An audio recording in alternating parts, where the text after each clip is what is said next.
Hello everyone, welcome to जेनिक JEE study. कैसे हैं आप सब लोग? तो लास्ट टाइम हमने देखा था कि कोई भी यूनिट्स कोई भी वैल्यू बियरिंग्स जो आरबी में गिवन है उसको हम डब्ल्यूसीबी में कैसे कन्वर्ट करते हैं, डब्ल्यूसीबी में गिवन है तो उसको आरबी में कैसे कन्वर्ट करते हैं।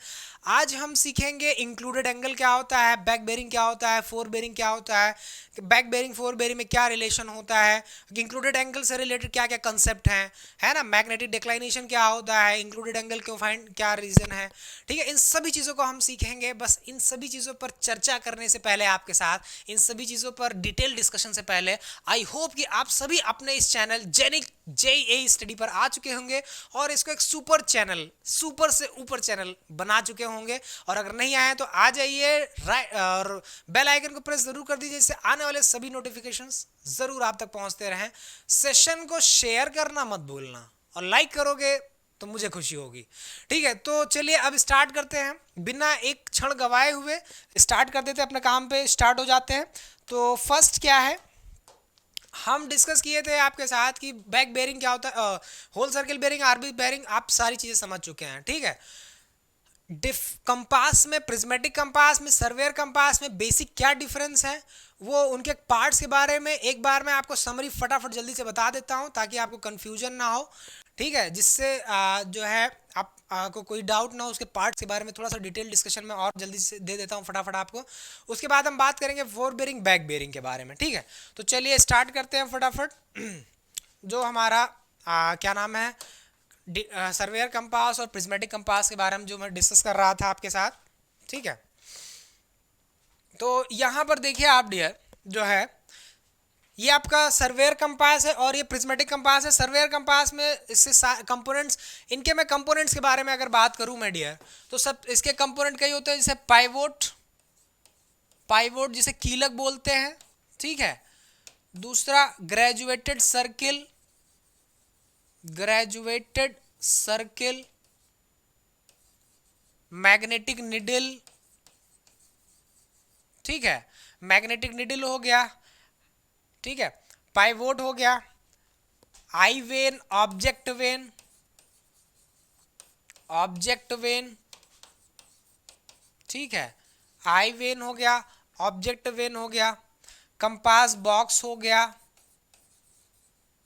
कंपास बॉक्स हो गया डियर। ठीक है, इस तरह से आपके बहुत सारे इसमें कंपोनेंट पार्ट आपको दिखेंगे। लिफ्टिंग पिन होता है, लिफ्टिंग पिन, लीवर।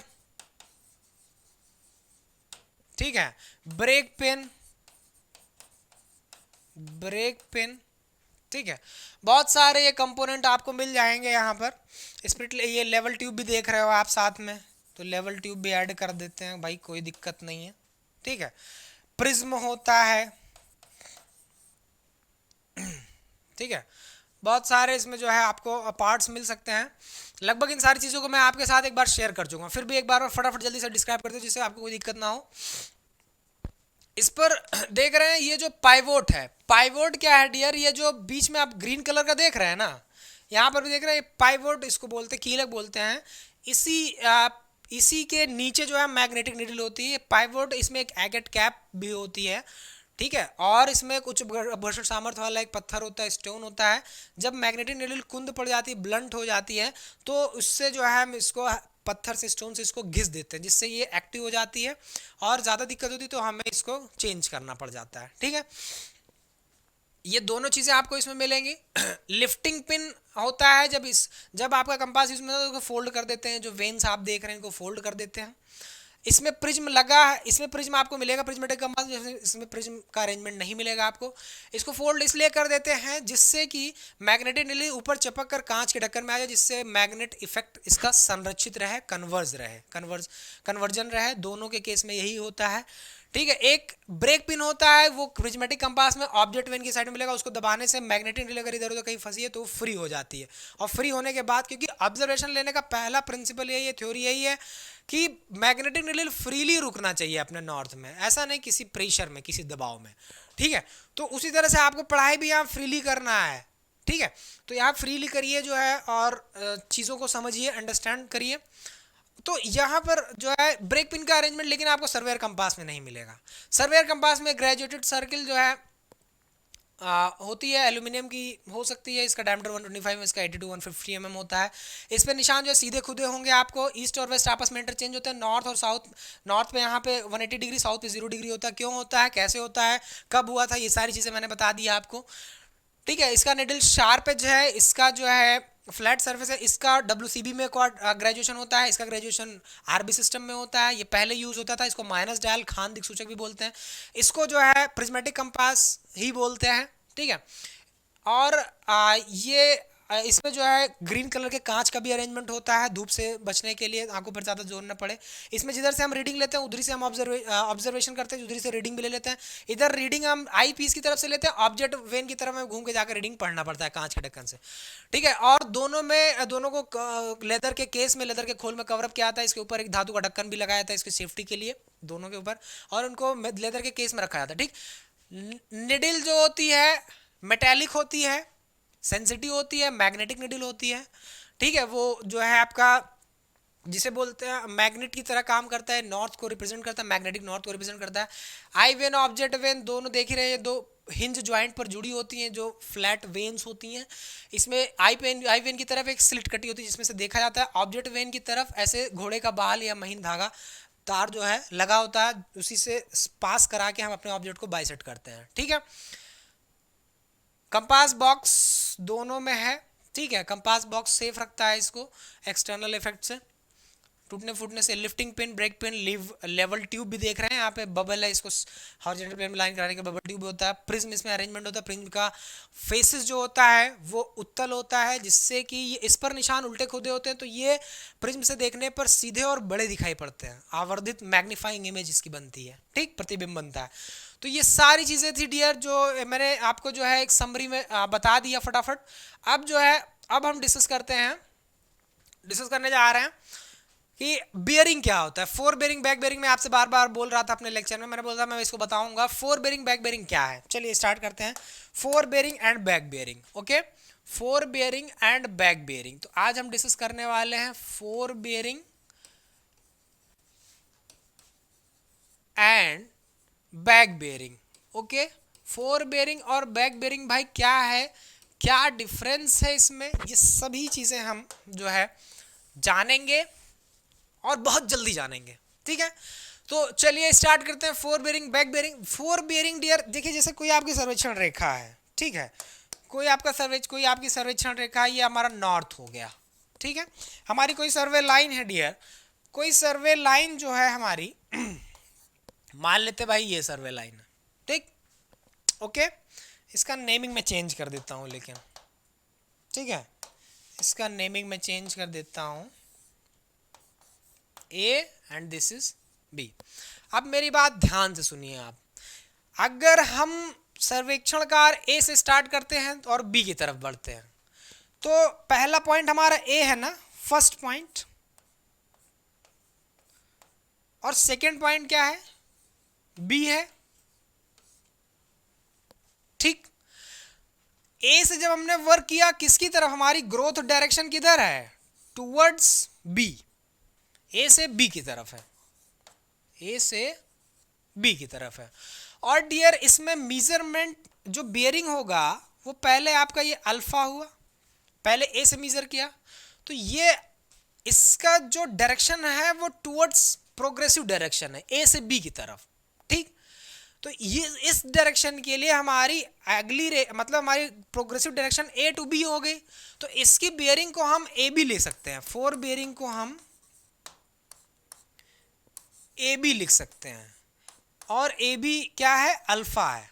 ठीक, अभी हम बी पर पहुंच गए, अभी हम बी पर पहुंच गए हैं, और बी पर पहुंचने के बाद बी पर भी हमने मेरिडियन रिप्रेजेंट कर दिया। ठीक, ये मेरिडियन पैरेलल होगा। अब बी पर पहुंचने के बाद हम वापस ए की तरफ भागे, ए की तरफ मुड़े, देख रहे हैं आप, तो बी से वापस ए की तरफ पढ़ेंगे तो बी ए रेखा बन गई हमारी ना, तो बी ए का बियरिंग क्या हो गया, ये हो जाएगा ना डब्ल्यू सी बी, जो आप देख रहे हो, इसके लिए डब्ल्यू सी बी ये होगा और इसके लिए डब्ल्यू सी बी ये होगा। तो अब बी से ए, अभी हम अपोजिट डायरेक्शन में आ रहे हैं, मतलब जिधर से हमने वर्क स्टार्ट किया था उसके अपोजिट डायरेक्शन में। ठीक है, प्रोग्रेसिव डायरेक्शन के अपोजिट डायरेक्शन में आ रहा है, बी से ए की तरफ आ रहा है। तो ये जो अभी ए बी की रेखा के लिए, ए बी रेखा के लिए हमारी, क्योंकि पहले हमने ए से बी की तरफ वर्क स्टार्ट किया था, अब वापस हम बी से ए की तरफ आ रहे हैं, तो ए बी रेखा के लिए हमारा बी ए क्या बन जाएगा, बैक बेरिंग बन जाएगा। अब समझे, ए बी के लिए हमारा बी बी रेखा बैक बेरिंग बन जाएगा। तो बैक बेरिंग को बी ए से रिप्रेजेंट करेंगे। अब यहाँ पे ध्यान से देखो डियर, ये भी मेरिडियन और ये भी मेरिडियन, तो दोनों पैरेलल होंगे ना, नहीं होंगे। तो जब डियर दोनों पैरेलल होंगे तो ये तिर्यक रेखा इन्हें काट रही, तो अगर ये अल्फा है डियर तो ये भी तो अल्फा होगा, नहीं होगा। तो ये भी जब अल्फा हो गया और ये इतना जो एंगल बन रहा है ये तो 180 डिग्री बन रहा है, सेमी सर्किल बना रहा है, लीनियर पेयर। तो यानी कि फोर बेरिंग, यानी जो बैक बेरिंग बी ए बन रही है, बी ए का मेरिडियन के सापेक्ष कोण कितना बन रहा है, 180 प्लस अल्फा बन रहा है, यानी कि 180 डिग्री प्लस अल्फा। और अल्फा ही क्या है, बैक बेरिंग है, 180 प्लस अल्फा। यानी कि हम लिख सकते हैं डियर, क्या लिख सकते हैं, हम लिख सकते हैं, देख रहे हैं ये क्या है, ये हमारा फोर बेरिंग है, देख रहे हैं अल्फा हमारा फोर बेरिंग है। यानी कि हम लिख सकते हैं क्या, back bearing is equals to, sorry 180 degree plus fore bearing, है ना, नहीं लिख सकते, ठीक है। या आप चाहें तो इसको लिख सकते हैं 180 back bearing is equal to fore bearing plus minus 180 degree. कहीं कहीं पर ये दूसरी बात देखिए ध्यान से, क्यों, ये तो ए बी से हमने वर्क स्टार्ट किया था इसलिए ए से बी की तरफ, लेकिन अगर हम बी से ए की तरफ वर्क स्टार्ट करेंगे तो जस्ट अपोजिट कंडीशन में प्राप्त हो जाएगी। तो बी से ए के लिए हमारे लिए बी ए रेखा क्या हो जाएगी, फोर बेरिंग हो जाएगी। ए बी लाइन के लिए बी ए बैक बेरिंग हो गई, लेकिन बी ए लाइन के लिए तो बी ए फोर बेरिंग हो गई ना, उसके लिए तो ए बी बैक बेरिंग हो गई। तो अगर बी ए लाइन के लिए डियर हम बात करें तो बी ए के लिए फोर बेरिंग क्या हो जाएगी, for B A line, for B A line. ये तो फॉर ए बी लाइन था डियर, ठीक। तो for B A line dear अगर आप बात करोगे तो बी ए लाइन के लिए फोर बेरिंग क्या हो जाएगी डियर, बी ए लाइन के लिए फोर बेरिंग जो हमारी हो जाएगी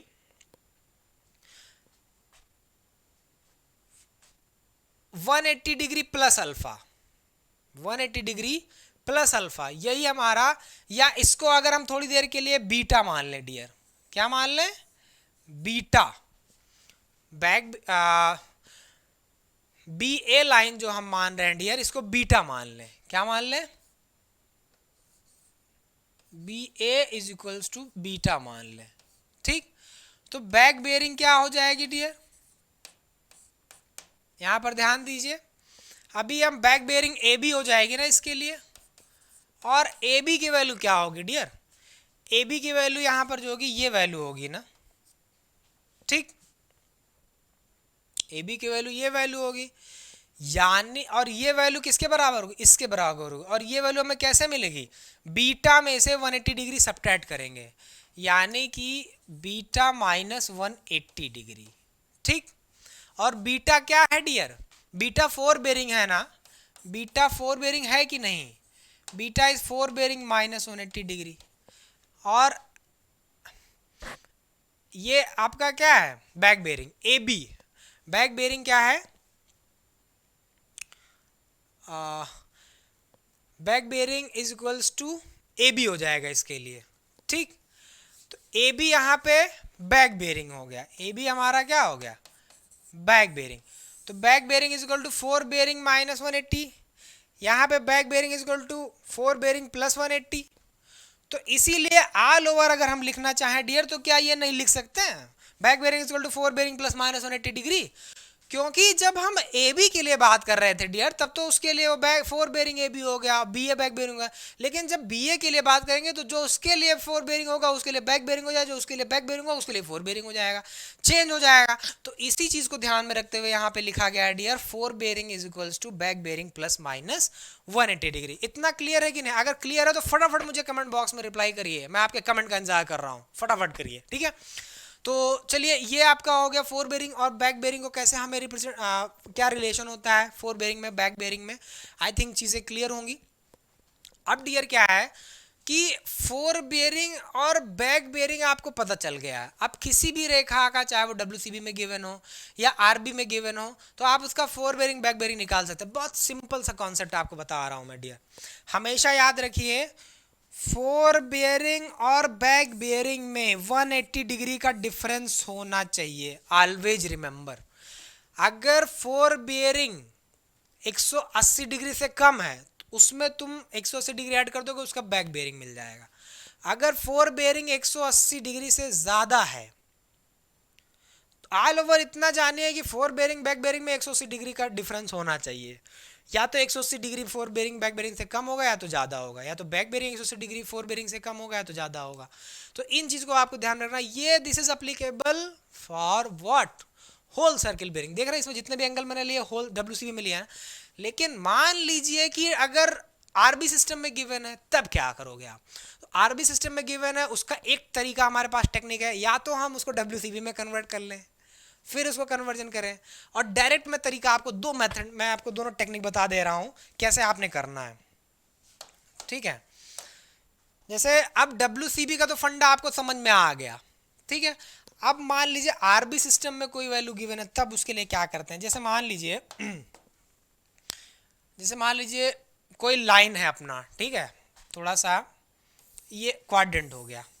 ठीक, अब ये हमारी कोई सर्वेक्षण रेखा ओ ए। अभी इसका क्या है डियर कि जो है नॉर्थ साउथ ईस्ट वेस्ट। अभी क्या है कि हम आरबी सिस्टम को फॉलो कर रहे हैं। ठीक है, आरबी सिस्टम को फॉलो कर रहे हैं, तो यहाँ पर ये जो एंगल बन रहा है हम इसको क्या लिखेंगे, मान लिया भाई थीटा बन रहा है। ठीक है, तो हम इसको क्या लिखेंगे, एन थीटा ई, यही तो लिखोगे आप इसको। ठीक है, एन थीटा ई लिखोगे। फर्स्ट क्वाड्रेंट में लाई कर रहा है। अभी हमें इसका बैक बेरिंग चाहिए। इसका सिंपल सा सीधा सा कॉन्सेप्ट बता दे रहा हूँ। वैसे आपका लॉन्ग मेथड है, तो कंपटीशन में आपके पास इतना टाइम नहीं है कि उसको लॉन्ग में आप सॉल्व करोगे। ठीक है, लॉन्ग में जब आपको कभी टाइम हो, मतलब आपको लगेगा, तो मुझे कमेंट बॉक्स में बताना, मैं उसका लॉन्ग मेथड भी बताऊंगा। अभी आपको शॉर्ट में इसको करना है। ठीक है, शॉर्ट में करने का वेरी सिंपल तरीका है डियर, जो इसका बैक बेरिंग होगा। ठीक है, जो इसका बैक बेरिंग होगा, यहाँ पर जो है इसका ओ ए का बैक बेरिंग क्या हो जाएगा, ए ओ हो जाएगा ना। देख रहे हैं, खट से ये एस और डब्ल्यू की तरफ यहां भाग जाएगा। समझ रहे हैं, तो एन की जगह थीटा वही रहेगा। ध्यान दीजिए, थीटा यही रहेगा इसलिए डियर क्योंकि ये शीर्षाभिमुख कोण बना रहे हैं। ठीक है, तो ओ ए तो फोर बेरिंग हुआ ना डियर, फोर बेरिंग क्या हो गया, ओ ए हो गया, और बैक बेरिंग इसका क्या होगा डियर, ए ओ होगा ना। अब देखिए ओ ए फोर बेरिंग, ओ ए ओ बैक बेरिंग। अभी ए ओ क्या है, ये एस और डब्ल्यू में वेरी कर रहा है, तो ये डायरेक्शन लेंगे ना, इसका ये एंगल होगा ना। तो खट से देखिए एन की जगह एस हो जाएगा, थीटा का थीटा सेम रहेगा डियर, और ईस्ट की जगह देखिए वेस्ट हो गया। देखा आपने कितना सिंपल, एक लाइन में आपने देखा यहां पर डियर कि इसका बैक बेरिंग ओ ए का बैक बेरिंग हमने निकाला। क्या, ओ ए का बैक बेरिंग हमने निकाल लिया डियर। ओ ए का बैक बेरिंग देखिए यहाँ पे आपको मिल रहा है एन थीटा ई। इसका देखिए बैक बेरिंग आपको क्या मिल जा रहा है, सिंपल, वेरी सिंपल। देखिए कुछ नहीं करना है, एन की जगह एस कर देना, ई की जगह वेस्ट कर देना है। अगर एस ऑलरेडी है तो एस की जगह आप नॉर्थ कर दीजिए, वेस्ट है तो वेस्ट की जगह ई से। बहुत सिंपल, इसमें कोई लॉजिक नहीं फॉलो करना है, कोई थ्योरी नहीं लगानी है। एक सेकंड में आप जो है कोई भी वैल्यू है उसका बैक बेरिंग, तो उसका तुरंत आप फोर बेरिंग है तो बैक बेरिंग फाइंड कर सकते हैं, बैक बेरिंग है तो उसका फोर बेरिंग फाइंड कर सकते हैं in case of RB system या क्वाड्रेंटल बेरिंग सिस्टम। तो इसमें बहुत ही शॉर्ट टाइम में आप चीज़ों को सॉल्व कर सकते हैं। एस थीटा वेस्ट, देख रहे हैं इसका वैल्यू वही रहेगा, मैग्नीट्यूड दोनों केसेस में सेम है। अगर थीटा था तो यहाँ भी थीटा है, जबकि आपका WCB में थीटा सेम नहीं रहता, थीटा वेरी कर जाता है। इसमें देखिए थीटा सेम, बस केवल उसका दिग बिंदु डायरेक्शनल पॉइंट्स चेंज हुए हैं, ठीक है। तो अगर आपको सारी चीजें क्लियर हैं तो मुझे कमेंट बॉक्स में जरूर बताइए। इसके आगे अब हम नेक्स्ट क्लास में डिस्कस करेंगे, ओके। तो चीजों को आप प्रैक्टिस जरूर करिए, मिलते हैं नेक्स्ट लेक्चर में। Thank you.